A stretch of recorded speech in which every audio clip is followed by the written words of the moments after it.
오늘부터 신약성경 에베소서를 강해합니다. 지금 에베소서를 강해하는 이유, 첫째는 에베소서는 바울 서신 중에서 가장 후기에 바울이 가장 완숙했을 때 쓰여지는 완숙한 서신입니다. 그래서 기독교 진리를 집약적으로 잘 다룬 아주 균형 있는 서신입니다. 모든 서신이 다 균형이 있지 않습니다. 예를 들면 갈라디아서 같은 경우는 아주 위기의 상황에서 대응으로 썼기 때문에 굉장히 중요한 진리를 강조하고 있지만 균형 잡힌 서신이라고 보기는 힘듭니다. 고린도전서 같은 성경은 여러분 보시면요, 교회 내에 어떤 구체적인 문제들이 발생했어요. 그런 문제들에 대응하면서 쓴 서신인데 반해서 이 에베소서는 일반적입니다. 에베소의 교회에 무슨 일이 있었지 하는 거 잘 보이지 않습니다. 누구나 알아야 하는 기독교 일반 진리, 어느 교회나 해당하는 진리를 요약해서 전하고 있습니다. 두 번째로 그 전체의 주제가 은혜와 평화. 바울이 편지를 쓸 때마다 바울의 시그너처, 사인이라 할 만큼 독특한 이 인사말이 은혜와 평화입니다. 이것은 바울 신학뿐 아니라 구약과 신학 전체의 복음을 가장 잘 요약하고 있는 두 단어, 우리 교회도 은혜의 샘, 평화의 길이라고 하는 주제가 있지 않습니까?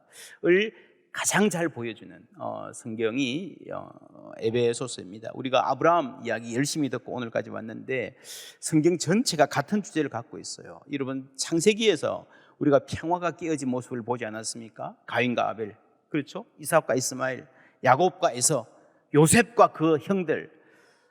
여러분, 성경에 좋은 이야기만 나오는 게 아닙니다. 특별히 어떻게 성경에 나오는 집안마다 그렇게 지독하게도 싸우는지, 좀 사이좋게 지내 라고 하는 걸로 안 된다는 거죠. 하나님의 은혜가 필요한 겁니다. 그래서 여러분, 아브라함을 불러서 그와 그 자손들에게 은혜 주신 이야기가 창세기죠. 평화는 자연적으로 따라오는 것입니다. 셋째로, 너희가 짐을 서로 지라라고 하는 올 한 해의 주제, 이 말씀은 갈라디아서에 나오지만 이 말씀의 신학적 기초를 가장 잘 볼 수 있는 성경이 에베소서입니다. 그래서 이 주제를 우리가 함께 나눌 수 있습니다. 네 번째로, 올 가을에 임직자를 세우면서 훈련합니다. 우리 교회에서는 임직자를 세울 때에 에베소서를 중심으로 훈련합니다. 올해는 온 교회가 임직자를 세우면서 함께 교회 세워가는 일을 꿈꾸기를 원합니다. 다섯 번째는 2010년에 케이프타운 선언이라는 게 있었습니다. 제3차 로잔 대회죠.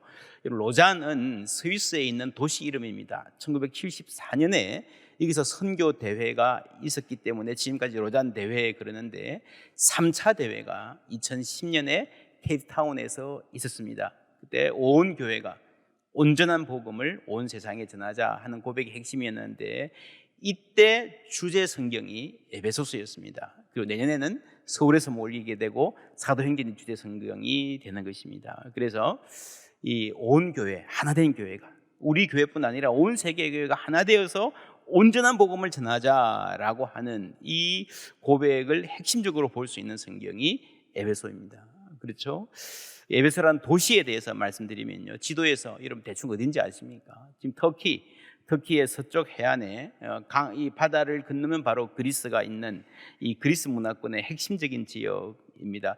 성경에 나오는 로마 시대 때 가장 중요한 도시들이 로마, 그 다음에 두 번째가 아마 알렉산드리아, 세 번째가 에베소 아니면 안디옥, 그 비슷한 한 수십만 되는 굉장히 큰 도시들이었습니다.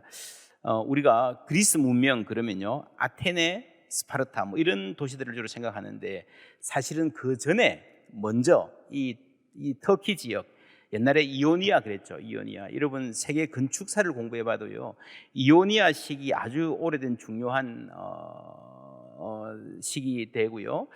헬라어도 마찬가지입니다. 예를 들면 호모 이런 게 이오니아식이고요. 여러분 서양 철학사를 배우면 그리스 철학이 맨 먼저 나오잖아요, 그죠? 그 소크라테스 나오기 전에 탈레스 이런 사람 나옵니다. 이 사람들이다가 밀레도 지역, 그 이오니아 지역의 철학자입니다. 그러니까 서양 철학의 출발지, 세계 지성에서 가장 중요한 기여를 한 사람들이 이 이오니아, 에베소 중심의 지역이라고 볼 수 있습니다. 아주 중요한 지역이죠. 그 핵심이 에베소입니다. 신약 성경에서 봐도 그렇습니다. 여러분 사도행전을 쭉 읽어보면요, 사도 바울이 어떤 도시를 방문해서 전도했을 때에 그렇게 오래 있지 않았습니다. 데살로니가 같은 경우는 며칠 있다가 그냥 나왔어요. 보통 몇 주, 길어야 몇 개월. 고린도에서 1년 반을 있었고요, 에베소에서만 3년을 있었습니다. 그러니까 바울이 가장 오랜 기간을 머물며 전도했고, 그리고 거기서 큰 부흥을 경험했죠. 그러니까 누가복음 사도행전이 한 세트잖아요, 그죠? 이 누가복음 사도행전에서 에베소가 중요할 수밖에 없습니다. 그리고 요한복음이 에베소에서 쓰여졌습니다.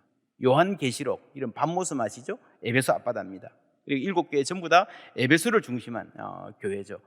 굉장히 중요한 신약 성경, 바울, 누가와 사도행전, 요한 하면 뭐 신약 성경 거의 다라고 할 수 있는데, 신약 성경의 절대 다수가 이 에베소라는 도시와 깊은 관련이 있습니다.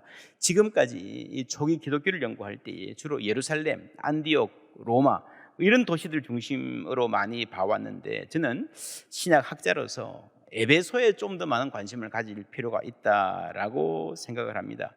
사도 바울은 에베소에서 엄청난 부흥을 경험했습니다. 사도행전 19장 8절부터 나옵니다. 함께 읽겠습니다.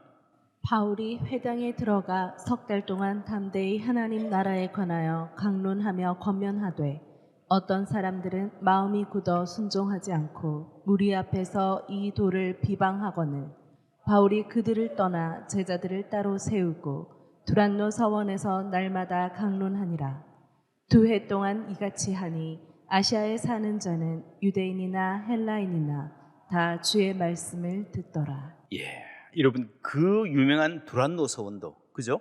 에베소에서 나온 겁니다. 그리고 아시아에 사는 자는 전부 다 유다인이나 헬라인이나, 여러분 지역에 퍼지는 거죠. 여러분, 여기서 이 성경에서 이 도시의 중요성, 안디옥이라는 도시에서 처음으로 그리스도인이라 불림을 받았다 그랬는데, 에베소에 오니까 바울은 에베소 두란노 서원에 앉아서 복음을 전하는데, 여러분 온 아시아 지역에 복음이 전파되는 겁니다. 왜냐하면 이게 무역과 교통의 요충지거든요. 많은 사람들이 왔다 갔다 하는 곳입니다. 그러니까 영향력이 커지는 겁니다. 에베소가 아시아 전체에 복음을 전하는 복음의 거점 역할을 하는 것입니다. 그래서 이런 복음 전파에 있어서 도시가 굉장히 중요합니다.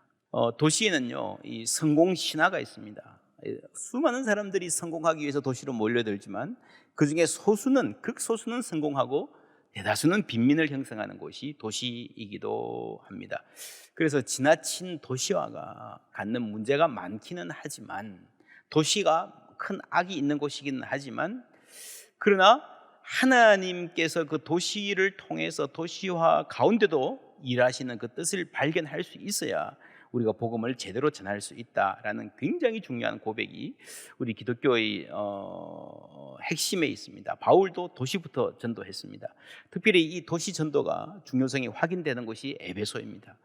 바울이 에베소에서 큰 부흥을 경험하면서 다음 단계의 소명이 생깁니다. 사도행전 19장 21절 함께 읽습니다. 이 일이 있은 후에 바울이 마게도냐와 아가야를 거쳐 예루살렘에 가기로 작정하여 이르되, 내가 거기 갔다가 후에 로마도 보아야 하리라 하고. 로마도 보아야 하리라. 그러니까 사도행전이 로마에 가서 마치는데요, 로마까지 가서 전도하겠다라는 생각을 바울이 처음부터 한 게 아닙니다. 그렇죠? 바울은요, 이 강 건너서 아시아에 있다가 마게도냐로 건너가는 것도 처음에는 생각을 안 했습니다. 그런데 로마까지 가서 전도해야 되겠다라는 생각을 하게 된 것 자체가 에베소에서 일어난 일입니다. 에베소에서 무슨 일이 일어났습니까? 큰 부흥을 경험했죠. 그 도시만이 아니라 이 에베소에서 전도하니까 아시아 전체가, 이제 소아시아, 옛날에 터키, 지금의 터키 지역을 이야기하는 거죠. 아시아 전체에 복음이 전파되는 걸로 볼 때에 로마에 가면 거기는 세계의 중심이니까 온 세계에 복음을 전할 수 있겠구나 하는 생각이 드는 겁니다. 그만큼 사람의 시야가 넓혀지는 겁니다. 그래서 우리에게, 또 우리 자녀들에게 시야를 넓혀주는 사역은 굉장히 중요합니다. 바울에게서 에베소가 그런 도시였습니다. 그리고 바울이 에베소에서 경험한 부흥은 세상의 본질을 드러내게 합니다. 어떤 일이 있었는지 사도행전 19장 17절부터 함께 읽겠습니다. 에베소에 사는 유대인과 헬라인들이 다 이 일을 알고 두려워하며 주 예수의 이름을 높이고, 믿은 사람들이 많이 와서 자복하여 행한 일을 알리며, 또 마술을 행하던 많은 사람이 그 책을 모아 가지고 와서 모든 사람 앞에서 불사르니 그 책값을 계산한즉 은 5만이나 되더라. 이와 같이 주의 말씀이 힘이 있어 흥왕하여 세력을 얻으니라. 예, 하나님이 일하시니까요. 막 이런 일들이 일어나는 거예요. 집집마다 마술을 행하고 점치고 뭐 이런 것들 있잖아요. 그러면 책들이나 물건들이 엄청 많았던 것 같아요. 숨겨놓은 걸 다 가져오는 거예요. 여러분, 그러니까 그거 모아 보니까요, 뭐 은 5만이나 되는, 자기들도 놀랐을 거예요. 막 이게 이렇게 많나? 집집마다 다 있어. 전부 다 우상 숨기고 점치고 마술에 의지하고 자기들도 놀랄 만한 엄청난 양이. 여러분, 그게 뭘 말하는 겁니까? 그만큼 불안하다는 거죠. 결혼하는데 왜 사주팔자 봅니까? 불안하고 두려우니까 하는 거예요. 확신이 없으니까. 여러분, 그런데 그거를 다 들고 와서 아낌없이 불살랐다. 야, 그 돈 되는 건데 아깝다, 이것뿐 아니라 여러분, 그렇게 가졌던, 점을 쳐야만 살 수 있었던, 사주팔자를 봐야만 결혼을 할 수 있었던 그 불안과 두려움과 어리석음에서 해방되는 거예요. 할렐루야. 돈 되는 것을 아낌없이 태우는 것뿐 아니라 이제는 더 이상 우리가 이런 신들에 눌려 살 필요가 없다. 그것이 진정한 해방입니다. 이런 복음을 만나면 지금까지 내가 얼마나 우습게 피폐하게 살았는지 알게 되는 거예요. 진짜를 만나고 나면 가짜에 속아서 인생을 허비하고 살아왔다는 것을 알게 되는 겁니다. 진짜를 알게 전에는, 그전에는 누가 뭐라 그러면 그런가, 그게 맞는 것 같기도 하고, 또 저건가 막 속아서요, 막 이리저리 기웃하던 그 사람의 불안을 이용해서 사람들이 돈벌이 하는 거잖아요. 그렇게 전전긍긍하던 사람이 진짜를 만나면, 복음을 만나면 확신 있게 살아갈 수 있습니다. 그 자리에서 다 버리는 거예요. 이제는 그런 거 필요 없다. 다 불태워버리는 겁니다. 그리고 에베소에서 일어난 이 부흥은요, 그만큼 큰 반작용도 불러옵니다. 19장 24절에 보면요, 데메드리오라 하는 어떤 은장색이, 은으로 아르테미스라는 그 신상 모형을 만들어서 직공들에게 적지 않은 벌이를 하게 하더니, 우상 숭배가 횡행하니까 우상을 만들어 파는 사업이 잘 됐습니다. 그가 그 직공들과 그러한 영업하는 자들을 모아 이르되, 여러분도 알거니와 우리의 풍족한 생활이 이 생업에 있는데, 우상장사, 이 바울이 에베소뿐 아니라 거의 전 아시아를 통하여 수많은 사람을 권유하여 말하되, 사람의 손으로 만든 것들은 신이 아니라 하니 이는 그대들도 보고 들은 것이라. 여러분, 복음이 전파되니까요, 이게 뭐 좋은 일도 있지만 굶어 죽는 사람도 생기는 거예요. 우상장사하는 사람들. 여러분, 그렇지 않습니까? 이런 복음이 전파되는 것이에요. 사창가가 없어지잖아요. 술집이 줄잖아요. 그 당연하잖아요. 우상장사들이. 근데 이 사람들이 가만히 있지 않습니다. 사람들을 막 선동합니다. 우리가 아르테미스를 잘 섬겨서 우리 도시가 이렇게 복받아 사는데, 이제 우리가 아르테미스를 천하게 여기니까 우리는 큰일 났다. 우리는 이제 망한다. 저 사람들 쫓아내야 된다. 사실은 여러분, 에베소를 위한 게 아니죠. 뭘 위하는 겁니까? 자기 사업을 위하는 거예요. 종교를 이용하는 거죠. 그래서 이런 현상이 생깁니다. 29절 제가 읽을게요. 온 시내가 요란하여 바울과 같이 다니는 마게도냐 사람 가이오와 아리스토가를 붙들어 일제히 연극장으로 달려가니라. 이 극장이란 말이 나오죠. 그래서 막 선동을 하는데 32절에 사람들이 외쳐, 어떤 이는 이런 말을, 어떤 이는 저런 말을 하니 모인 무리가 분란하여 태반이나 어찌하여 모였는지 뭐라고요? 알지 못하더라. 그냥 모여가지고 막 소리 지르는 거예요. 막 잡아 죽이라, 뭐 해라, 막 하는데, 그런데 태반이나 우리가 왜 모였지 모르는 거예요. 그냥 막 목소리 높이는 거예요. 이 극장이 지금도 남아있는 이 거대한 극장입니다. 엄청 크죠? 이때 바울 당시 극장이 지금 에베소 가면 아직도 남아있습니다. 2만 5천 명 수용. 당시 로마 세계에서 가장 최대의 규모입니다. 여러분, 이렇게 큰 극장을 세울 수 있다는 것 자체가 엄청난 경제력과 기술력, 자랑할 만한 문명이죠. 여러분, 이 극장은요, 당시 시민사회의 중심이었습니다. 특별히 그리스 문명에 자랑하는 소위 직접 민주주의의 요람, 여기에 시민들이 다 모여가지고, 그게 에클레시아죠. 이제 폴리스를 이렇게 우리가 전쟁을 할 것인가 말 것인가 차분하게 토론하는 합리적 인간들의 토론장이라고 자랑하던 그 민주주의의 요람이 바로 이런 극장인 것입니다. 그런데 여러분, 합리적으로 토론해서 민주적인 질서를 세워가는 그리스인다운 지성적인 공동체를 상징하는 이 자리가 어떻게 되어 있습니까? 사람들이 모여가지고요 막 소리 지르는데 테바는 무슨 소리 하는지도 모르고 왜 모였는지도 모르고 그냥 마구마구 소리 지르는 거예요. 그래서 이들이 하는 구호가 있습니다. 크도다 에베소 사람의 아르테미스예요. 여러분 이 기가 막힌 일입니다. 이 에베소라고 하는 이 지역에 대한 애국심, 그렇죠? 그리고 우상 아르테미스.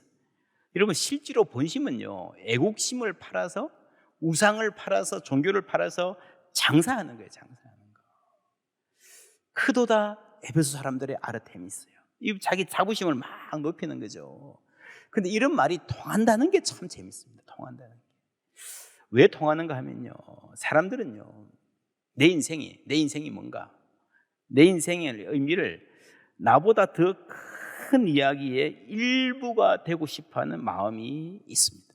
큰 이야기를, 사람들은 본질적으로 큰 이야기를 찾습니다. 뭔가 강하고 큰 이야기의 일부가 되고 싶어하는 본성이 있습니다. 나는 누군가, 에베소 시민이다, 자랑스럽다, 아르테미스가 중심이 되는 어떤 세계가 있고 세계관이 있는 거죠. 에베소는 이런 도시고 우리는 이런 사람이다 라고 하는 그 자부심을 계속 심어주면서 그 안에 묶어놓고요, 뒤에서 어떤 사람들은 그걸로 돈벌이 하는 거죠. 우상 장사를 하는 거죠. 그걸로 독재를 하는 거죠. 그래서 여러분 이 에베소에서 보는 이 현상이 정리하면 현대와 너무 비슷합니다. 이 에베소 이 극장과 현대 사람들이 알지도 못하면서 막 뭐 유튜브 막 얼마나 여러분 뭐 많습니까, 그죠? 그 안에 살아가면서 이 뭐 유튜브 카톡에서 나오는 정보를 그냥 나름대로 들었다 생각하는데 한쪽 말만 듣고요 막 무슨 말인지도 모르면서 막 목소리를 높이는, 그렇죠? 이 당시의 민주주의와 오늘날 이 디지털 시대가 너무너무 비슷합니다. 이 포스트 트루스 시대라는 말 알잖아요, 여러분. 그렇죠? 이제는 사람들이 진실이 뭔지 별로 중요하지 않고 무조건 모르고 목소리부터 높여지는 시대가 되고 말았습니다. 이런 세대를 향해서 쓰여진 에베소서. 이 에베소서가 무슨 말을 하고 있는지 이제 이번 주부터 차분히 보실 텐데 1장 17절부터 함께 읽습니다. 우리 주 예수 그리스도의 하나님 영광의 아버지께서 지혜와 계시의 영을 너희에게 주사 하나님을 알게 하시고 너희 마음의 눈을 밝히사 그의 부르심의 소망이 무엇이며 성도 안에서 그 기업의 영광의 풍성함이 무엇이며 그의 힘의 위력으로 역사심을 따라 믿는 우리에게 베푸신 능력의 지극히 크심이 어떠한 것을 너희로 알게 하시기를 구하노라. 아멘. 알게 하시기를 구하노라. 여러분 알아야 된다는 거죠. 바울이 이 에베소서를 쓰면서 성도들을 위해 기도하는 가장 중요한 기도 제목이에요. 여러분 돈 벌게 해달라도 아니고요, 병낫게 해달라고도 아니고요, 하나님의 뜻을 알게 해 주시기를 원합니다 였습니다. 너희 마음 눈을 밝히사, 그렇죠? 지혜와 계시의 영을 너희에게 주사. 여러분 우리 인생의 모든 거의 대부분의 문제가요 알면 해결되는 거예요.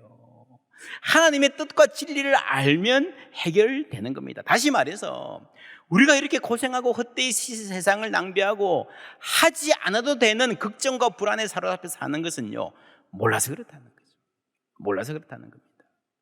그리고 마지막에 가서 이런 말씀이 나옵니다. 끝으로 마지막이죠. 6장에 가면 너희가 주 안에서와 그 힘의 능력으로 강건하여지고 마귀의 관계를 능히 대적하기 위하여 하나님의 전신갑주를 입으라. 여러분 이 말씀은 많이 들어보셨을 거예요. 전신갑주를 입으라. 신앙의 싸움을 싸우자. 전투태세를 갖추어라. 맞는 말입니다. 중요한 말입니다. 그런데 여러분 이게 에베소서 전체로 보면요 6장에 가서 나옵니다. 무슨 말인가 하면은 이 앞에 나오는 분별력, 지혜와 계시의 영, 하나님의 뜻을 아는 것이 선행되어야 된다는 겁니다. 그거 없이 그냥 무조건 싸우자. 여러분 그러니까 문제인 거예요. 왜 싸워야 되는지, 무엇과 싸워야 되는지 모르고 무조건 머리 뒤밀고 싸우려고 하니까 그게 문제예요. 그게 오늘날의 기독교의 문제입니다. 신앙의 싸움을 이야기하기 전에 먼저 분별력이 있어야 되는 거예요. 먼저 하나님의 은혜가 있어야 되는 거예요. 하나님의 은혜가 있으면 뭐가 있습니까? 여러분, 평화가 있습니다. 그래서 에베소서를 전체적으로 보면 싸움도 필요하지만 가장 중요한 정서는요, 싸움이 아니라 평화입니다. 에베소서 2장 14절 말씀 함께 읽습니다. 그는 우리의 화평이신지라 둘로 하나를 만드사 원수된 것 곧 중간에 막힌 담을 자기 육체로 허시고. 원수된 것을 허신다. 하나님 우리의 샬롬이시다. 원수된 것, 영어로 enmity입니다. 뭡니까? 적대감을 없앤다는 거죠. 세상 모든 역사가 여러분 enemy, 내 원수를 없앤다는 쪽으로 가는데 그게 아니고, 원수를 죽이는 게 아니라 내 안에 있는 적대감, enmity, 원수 삼는 우리의 마음을 하나님이 죽이시는 것이, 그것이 은혜고 평화입니다. 여기서 여러분 가인과 아벨의 시대 때부터 계속해서 지금까지 내려온 사람들이 물고 뜯고 싸우고 서로 비판하고 전쟁하는 이 역사가 끝날 수 있는, 평화의 꿈을 꿀 수 있는 여지가 생기는 것입니다. 에베소에 있는 오늘 말씀 1절에 보면요, 하나님의 뜻으로 말미암아 그리스도 예수의 사도된 바울은 성도들을 말할 때 두 가지 말합니다. 첫 번째 뭡니까? 에베소에 있는.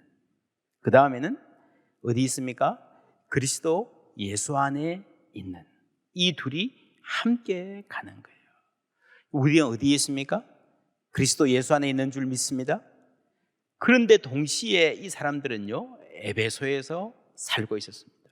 이 에베소가 어떤 곳입니까? 겉으로는 화려하지만 우상숭배가 있고 서로 속이고 여러분 경쟁하고 수많은 부정과 수많은 타락이 있는 그런 도시였습니다. 오늘 우리가 살아가는 세계는 어떤 세계입니까? 지금 폭염으로 온 세계가 고통하고 있으며 앞으로 더한 것이 올 거다, 다 알고 있습니다. 이것이 인간의 탐욕의 결과다, 우리가 알고 있습니다.